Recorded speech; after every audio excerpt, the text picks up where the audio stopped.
नमस्कार, good evening. मैं अमन Kochhar, psychologist, counsellor, मनोवैज्ञानिक, थेरेपिस्ट, आप सभी का वेलकम करता हूं मेरे यूट्यूब चैनल साइकोलॉजी क्लासेस पर, जहां पर मैं डेली लेक्चर्स अपलोड करता हूं in short form approximately of about 10 to 15 minutes, जहां पर आपको एक quick revision and one short topic का एक्सप्लेनेशन हिंदी में मिल जाता है, वो भी बहुत ही इजी लैंग्वेज में।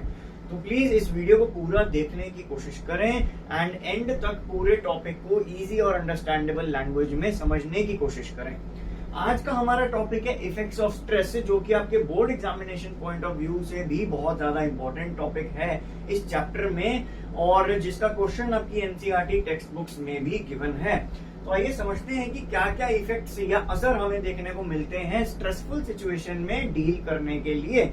जिस तरीके से आप सब बच्चे इस वक्त स्ट्रेस में होंगे, I can imagine and I can understand and I completely feel the kind of emotions that you are driven with. जिस तरीके के इमोशंस से आप अभी गुजर रहे हैं, जो बिहेवियर, जो फीलिंग्स, जो इरिटेशन, एक एक्साइटमेंट के साथ कुछ बच्चे होंगे, कुछ इरिटेशन के साथ कुछ बच्चे होंगे, उन सभी के लिए ये टॉपिक भी एक तरीके से सेल्फ अवेयर करेगा उनको कि हमें क्या क्या स्ट्रेस के इफेक्ट्स हो रहे हैं। तो आइए जानते हैं सबसे पहले इमोशनल टाइप ऑफ इफेक्ट को, जो कि लाता है सबसे कॉमन और सबसे ज्यादा देखा जाने वाला सिम्टम या कारण, जो कि होता है इरिटेबल बिहेवियर या मूड स्विंग्स। मूड स्विंग्स से हमारा मानने का मतलब ये है कि ज्यादातर हमने ये फीमेल्स में सुना होगा दैट मुझे मूड स्विंग्स होते हैं, बट ये चीज इन जनरल पॉपुलेशन भी हो सकती है। It can happen to either of the gender. Mood swings, irritable behaviour, ये हर बात पे इरिटेट हो जाना, किसी चीज को समझ ना पाना, उसमें कॉग्निटिव इफेक्ट आता है, उसके बाद उसमें बिहेवियरल इफेक्ट भी देखने को मिलता है। बट अगर हम देखते हैं कि इमोशनल इफेक्ट क्या है, आप किस तरीके से चीजों को फील कर पा रहे हैं, then that is the irritable behaviour that is making you do that thing. अब आता है हमारे पास एंजाइटी और डिप्रेशन, घबराहट हो जाना। अगर तो घबराहट किसी चीज के लिए है जो सामने प्रेजेंट है, तब तो वो फियर है। बट अगर वो घबराहट ऐसी है जो कि बहुत टाइम से चल रही है, या पूरे दिन से ही वो घबराहट चल रही है, जिसका कोई बेसिस नहीं मिल पा रहा है कि मुझे घबराहट क्यों हो रही है, then that is anxiety. And next is the other stage of extreme level of sadness, that is depression.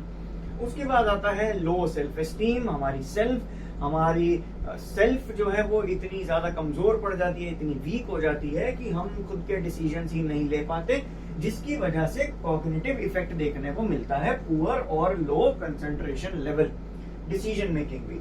उसके बाद ये बहुत ही इजी तरीका याद करने के लिए 3 सिम्टम्स जो कि आपको इमोशनली दिख सकते हैं, that is the WH square. अब WH स्क्वायर है क्या भाई? WH स्क्वायर में सबसे पहला हमारे पास W का मीनिंग आता है वर्थलेस, यानी कि आप अपनी वैल्यू, आप अपनी कीमत नहीं समझ पाते हो, बिकॉज आपकी सेल्फ रिस्पेक्ट डाउन हो चुकी है एट दैट मोमेंट। आपकी सेल्फ एस्टीम, आपका सेल्फ का कंसेप्ट जो कि हमने सेकंड चैप्टर में पढ़ा था, वो कंप्लीटली डिस्ट्रॉयड हो चुका है। होपलेस, आपको ऐसा लग जाता है कि अब मेरी लाइफ में कुछ भी नया या कुछ भी अच्छा नहीं हो सकता है, मैं तो इस एग्जाम में फेल ही हो जाऊंगा, मैं जितना भी पढ़ लूं मैं तब भी फेल हो जाऊंगा। ये होता है hopelessness. The last is helplessness. आपको ऐसा लगता है कि अगर कोई मेरी मदद कर भी रहा है तो मेरी उस मदद करवाने से मेरा कोई बेनिफिट नहीं होगा, मेरा कोई भला नहीं कर पाएगा, यानी मेरी कोई मदद ही नहीं कर पाएगा। So that is the concept of helplessness. तो ये WH स्क्वायर का मीनिंग होता है। नेक्स्ट आते हैं physiological, physical plus psychological effects. Psychological और फिजिकल स्ट्रेस आप में 2 हार्मोन्स इंक्रीज करता है, जिसे हम कहते हैं एड्रेनालिन एंड कोर्टिसोल। तो एड्रेनालिन और कोर्टिसोल के इंक्रीज होने से आप में काम करने की क्षमता तो कुछ देर के लिए बढ़ेगी। You will feel motivated, you will feel more energetic towards that work और द थ्रेट और डेंजर और harm that you are feeling. But अगर ये डेली लाइफ का एक रूटीन बन जाए, इसी तरीके से आपकी बॉडी वर्क करने लग जाए, छोटे से छोटे डर और सिचुएशन जो कि थोड़ी अपसेटिंग हो सकती है, बट बाद में पता चलता है कि ये तो कंट्रोलेबल सिचुएशन थी, तब जाके ये चीज होती है दैट आपका सबसे पहले डाइजेस्टिव सिस्टम जो है वो स्लो डाउन हो जाता है, क्योंकि वो जो एनर्जी आपका ब्रेन प्रोड्यूस कर रहा है और दे रहा है डाइजेस्टिव सिस्टम के लिए, वो अब ट्रांसफॉर्म करेगा आपके अदर बॉडी ऑर्गन्स में, जैसे कि एयर पैसेज इंक्रीज करना, हार्ट रेट का इंक्रीज हो जाना, पल्स रेट इंक्रीज हो जाना, स्वेटिंग हो जाना। ये सारी एनर्जी जो है आपके डाइजेस्टिव सिस्टम से लेके ट्रांसफॉर्म कर देता है आपका brain. So this is what the physiological means. Physical sensations हो रही हैं just because of the psychological sensations. The second last is the cognitive. Cognitive is anything that is related to your mind. Either it is experience, either it is your past, or either it is your decision making, your processing, thoughts, emotions. All these comes in the umbrella term of cognition. Cognition में सबसे पहली चीज जो effect होती है that is your decision making. निर्णय लेना सही या गलत वो इंसान के कंट्रोल से चीज उसे लगता है कि चली जाती है, एंड कुछ समय के लिए वो रियलिटी में भी चली जाती है। But if we give a deeper thought to that, तो हमें पता चलता है कि हमारा फिजियोलॉजिकल, इमोशनल या बिहेवियरल इफेक्ट की वजह से कॉग्निशन गड़बड़ आया है। सो इसको रेगुलेट किया जा सकता है। नेक्स्ट आता है हमारे पास, इसमें पुअर कंसंट्रेशन हो जाती है, क्योंकि जब आप कंसंट्रेट ही नहीं कर पाओगे किसी टास्क के लिए, तो आप उस टास्क को करने के लिए डिसीजन कैसे ले पाओगे। The next is the short term memory, चीजों को मेमोराइज करना। In 11th we studied about the STM and the LTM, the short term memory and the long term memory in the chapter of memory.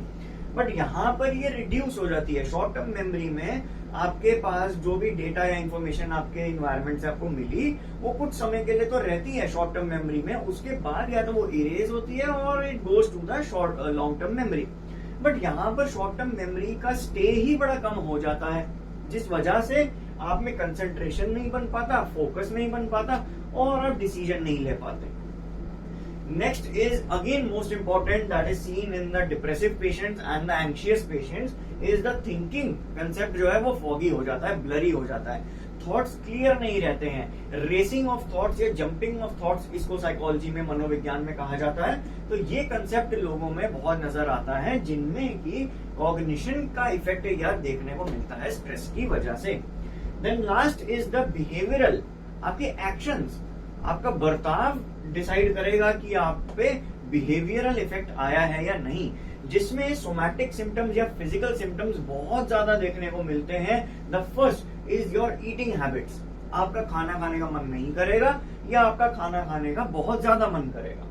Second is sleep pattern, या तो sleep बिल्कुल भी नहीं आएगी, आप रात भर जागे हैं अपने कॉग्निशन, अपने नेगेटिव थॉट पैटर्न्स की वजह से, आप रात भर उन थॉट्स के लूप में चल रहे हैं, आप अगेन एक ही लूप में चल रहे हैं। व्हाट इफ स्टेटमेंट्स, अगर ऐसा हो जाए, अच्छा अगर ये हुआ तो ऐसा हो जाएगा, अगर मैंने पढ़ाई कर ली तो मैं पास हो जाऊंगा, बट पास होने के लिए पढ़ना है, पढ़ाई नहीं हो रही है, तो वो लूप चल रहा है, वो लूप में आप घूम रहे हैं, जिसकी वजह से आपका स्लीप इफेक्ट हो जाता है।